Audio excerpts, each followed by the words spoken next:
isn't it interesting the psychology of when you could be beating someone up, but the second they go limp, all your impulses stop. Like they're even deep rooted. The second someone goes limp, you stop. So that like knockout reaction, is it your body protecting you? Yes, but it also protects you in the way that once you stop being a threat. Yeah. Well, this was something Rob Henderson taught me about the male monkey dance. So if you look at the way that guys outside of a nightclub, someone's bumped into someone downstairs and talked to someone's bird or whatever, and they go upstairs, and if you look at the typical stages that male aggression goes through, it tracks the same with monkeys, it tracks the same with stags. So first off, there'll be a circling like that, or maybe they'll just sort of keep circling like that, and then they'll usually come in and there'll be some sort of like a push, which is a test of strength.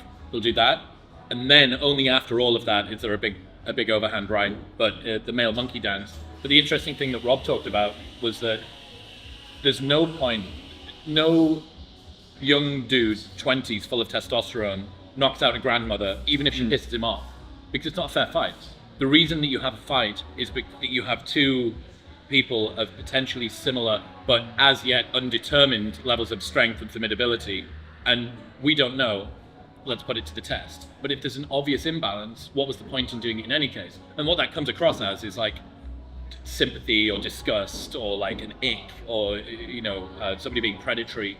But what that actually is just like an inbuilt sense of, well, this was never a fair fight in terms of formidability. So there's no status gains from winning. Zero. If it's, what do you get from knocking out an old man? And then the other side is that like you often see like even when a gorilla could beat another gorilla, they actually don't engage in the combat, right? They just try to bluff charge them away. And that's thought to be partially because of the physical costs of winning a fight. Like I remember waking up one morning after a boxing match that I had as a kid, and literally there was blood on my face because my nose started bleeding again in the night. I was stiff as a board. I had bruises all over my shoulder from deflecting blows, that kind of thing, front shoulder especially.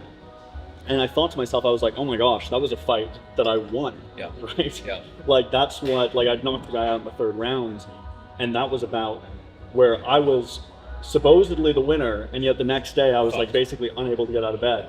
So, in a suburb, that's no big deal, right? I could just, kind of limp to school the next day. But if you're in the jungle or on the savannah or something, and you're just winning fights, right?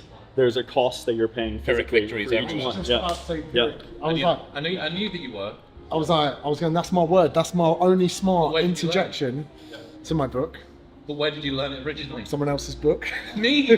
No. It was. I know where I was when I told you. It was in Joanne's. It was in Joanne's Foods on Congress. I fucking know. I remember. Same place I told you about the Zonic Effect. The Zonic one is his, but I remember I found in the book there was a picture of a wolf jumping off a cliff to get a bird, and that's how I remember. See, it feels like his status is being threatened in this plot. You sense that? Maybe we need to find. Yeah. Have you ever thought about any more like psychology stuff when it comes to boxing, sport, fighting, any other like interesting shit? Given that your two worlds are punching people in the face and thinking about human psychology. Well, that was I wouldn't even call it my world. It was just the sport that I competed in as a kid.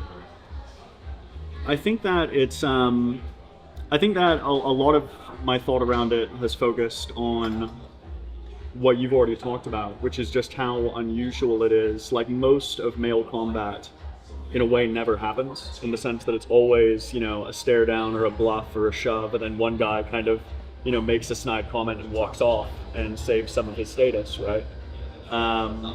Whereas, in boxing and MMA, it's like forcing these fair fights where it's like it's weight matched, it's skill matched, and kind of creating this artificial environment where it's acceptable. But the formidability then becomes more interesting. Yeah. One thing that I have thought about is that you'd think from like a lot of Evo Psych textbooks, you'd expect that boxing, UFC, etc., that this would be, or BJJ, this would be where there'd be like crowds of women swooning, right? Because it's like, this is the most at the top of the hierarchy. This is the most dominant man. But instead, they're all at the Harry Styles concert, and the UFC is just like all dudes. I don't know what to make of that, but like in terms of like the whole idea of dominance between males and physical formidability, all these things being attractive.